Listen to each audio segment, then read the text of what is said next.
Hi guys, happy Saturday. So it is gray and dreary this weekend, and I don't know about you guys, but I need some green in my world. I've been grading up my house at home, and we've been really focusing on houseplants here at Paul's and Sandy's because that's what's hot right now.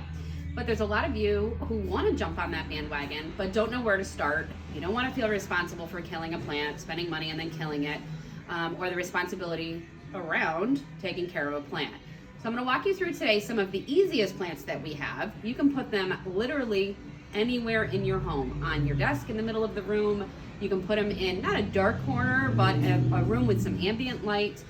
They don't require a whole lot of water, which is fantastic. And when they do need water, you can tell very quickly and they rebound from that drought situation. So let's take a walk through the plant room and show you some of the great options for either a beginner, or if you're a plant collector and you have a ton of unique plants or rare plants and you want something a little more basic and a little more easy and less care. I mean, I know some of my more rare plants at my house require so much time and attention that I like to incorporate some of the low care plants so I can just ignore it for about a week, week and a half, sometimes 2 weeks or longer, and not have to worry about those plants, but I still get that green. So anyway, I'm gonna stop rambling, and we're gonna take a walk through the plant room. So I wanna start with Dracaenas. I have some up here in the front of the plant room. These are your brightly colored Dracaenas. These are super, super easy. They don't require a whole lot of bright light. They actually don't want it. They will sunburn if you have them up against a window. They are very drought tolerant. And they just kind of do their thing, brightening up an area, the nice spiky foliage, so it gives you some texture. Those are fantastic. So we have them in the stripe, and then we also have them in the solid, bright chartreuse green. Those are a fantastic choice for a beginner. Great for kids' rooms too. The next plant I want to move on to is the ZZ plant. Now, you probably have seen these everywhere. ZZ plants are pretty common. There's a reason for that. That is because these require almost nothing from you. So I have one of these that I've had for about 4 years, and I water it maybe every 2 months, maybe, when I think about it. And they just constantly keep popping up. It's a little slower growing, but sometimes that's nice. It won't outgrow its space too quickly. You won't have to move it. They're great for a bathroom, for a bedroom, for an office. They're fantastic, and the structure on those plants is really unique. The next plant that I want to move on to is the Monsteras and. Now, these are the narrow leaf ones. This is a vining plant, so you can either put it in a hanging basket, leave it in a pot like this and let it hang, or I'll show you as we move a little farther down. You can put it on a trellis or some sort of an obelisk or something to have it climb up. And when you do that, the leaves do get much larger. That is an easy, easy plant, just as easy as your regular Monsteras, which we have those as well. I have them in the small pots.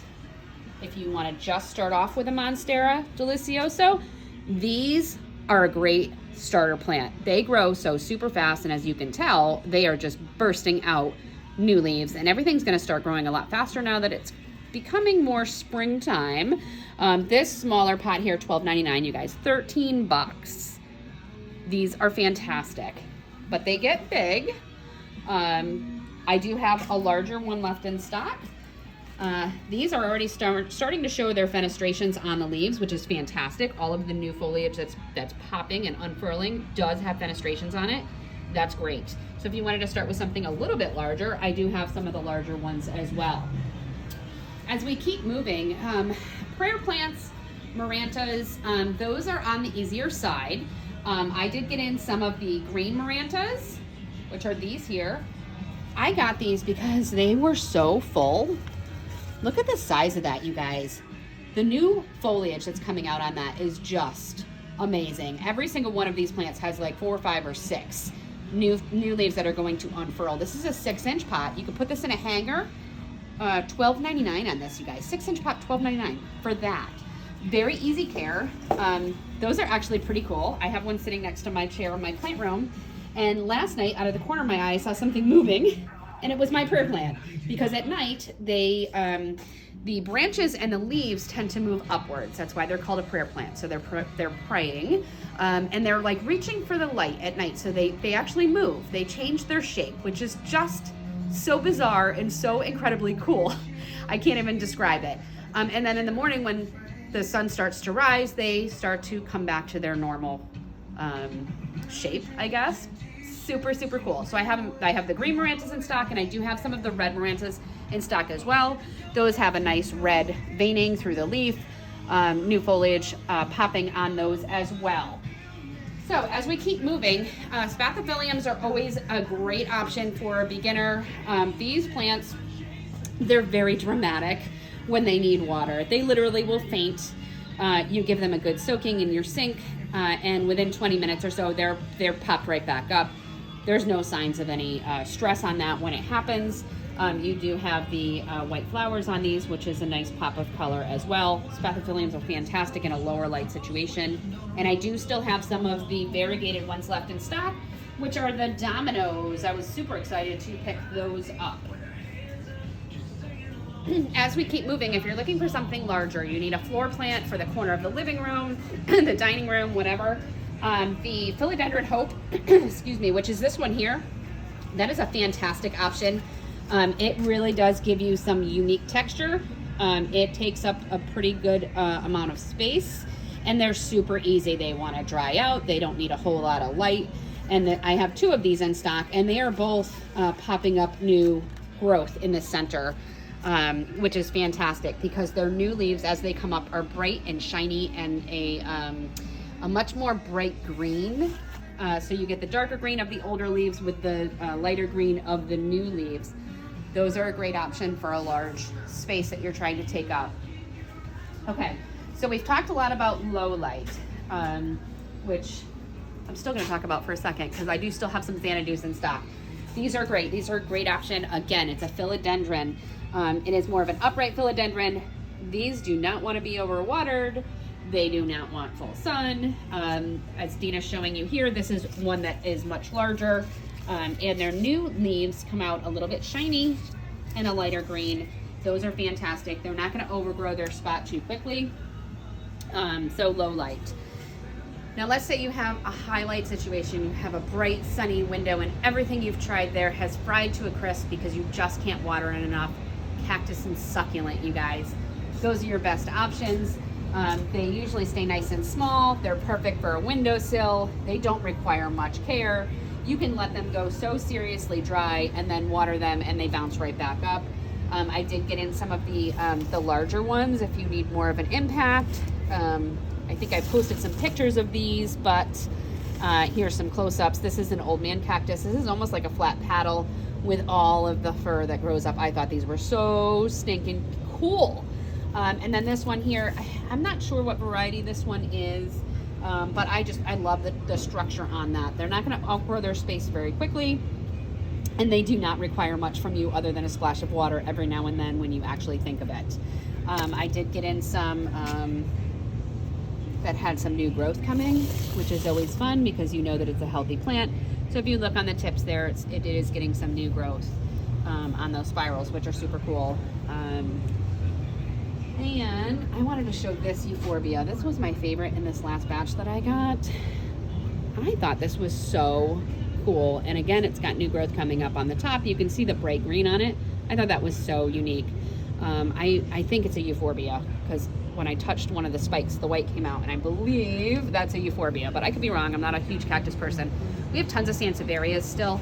Sansevieria is the classic plant for low light, for low care. For the corner of your desk, these little tiny ones would be fantastic. They really don't require anything from you. I have the bird's nest, and I do have some of the taller Sansevierias as well as the fernwood Mikado or McAdoo or whatever they call this one here, the spiky cylindrical type. And I have one starfish, giant starfish Sansevieria left. Only $43.99 on that one. You can keep it as is, or you can divide it. We're gonna keep moving. The next area is the area I want you to go to if you have no idea what to get or what you're doing, or you don't know where to start. These plants are literally unkillable. Super easy care.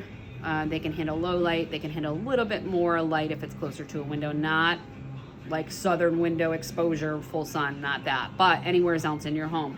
Great options. These are the classics. So Syngoniums, I'm going to start with those. I have a couple different, and I've talked about these before, you guys. I love these. I really, really do. The classic, you know, arrowhead shape on that. There's a couple different color variations. This one here I've been eyeing. I love that, how the color is on that particular leaf. It's striking. It really is stunning. So there's some of the darker varieties on that, and then some of the brighter green varieties down below with the pink veining through them. I'm not sure if that camera can pick up how beautiful that pink veining is through those. These can either be a bush style plant, or you can allow it to trail and vine. So it could go in a hanging basket, but it also could be just placed on a counter or table. Spider plants, classic spider plants. Everybody had these. Your grandmother had these. Your mother had these. Everybody had these. Great classic low care plant. You can let it go super dry. It wants to be root bound. Excuse me. It wants to be root bound, so you're not having to repot it all the time. It's just happy just being itself. So lots of options on the spider plants. Good texture on those too. The Fittonias, these are also another plant that will faint. They're very dramatic when they need water, and they recover really, really well from going too dry and then being watered. So that's a great option with some texture with the veining on the leaves on those.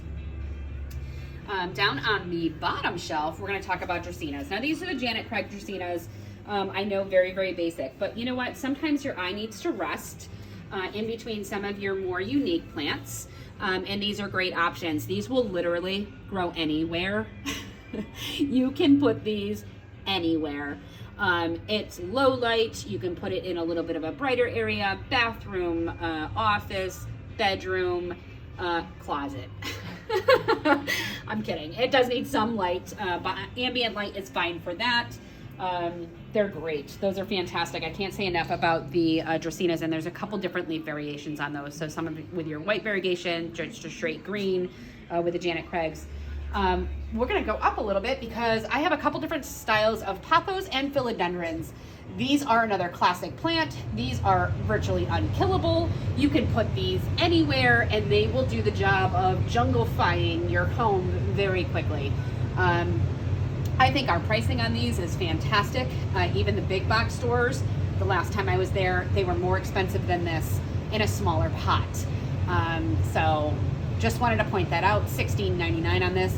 That is an 8-inch, I believe, hanging basket, nice and full, already vining. So I have the Marble Queens. I have some of the Golden Pothos. I have some of your regular heartleaf green philodendrons, which I love. The new leaves that uncurl on that are almost pink, which is fantastic. And then I do have some of the Brazils. It's dusty out here today. Which is fantastic with that chartreuse stripe through the center. Every leaf is different on those, and the pink stems on the new growth.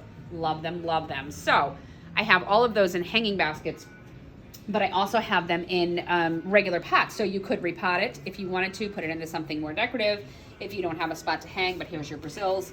These are looking fantastic. Super healthy, super full. They just look so nice. Look at the size of this one. Crazy. God, that one's big. Anyway, so I do have the Brazils. I do have some of the Neon Pothos in a 6-inch pot as well, and some of the Golden Pothos. One more plant that I want to talk about is the Aglaonema. This is the Chinese evergreen. You can literally put these anywhere. I have one in a dark corner in my living room that is doing fantastic. It is blocked by any light at all, even ambient lighting, and it is still growing great. So there's a couple different color variations on that. This is my new one, and I think this one is called Valentine.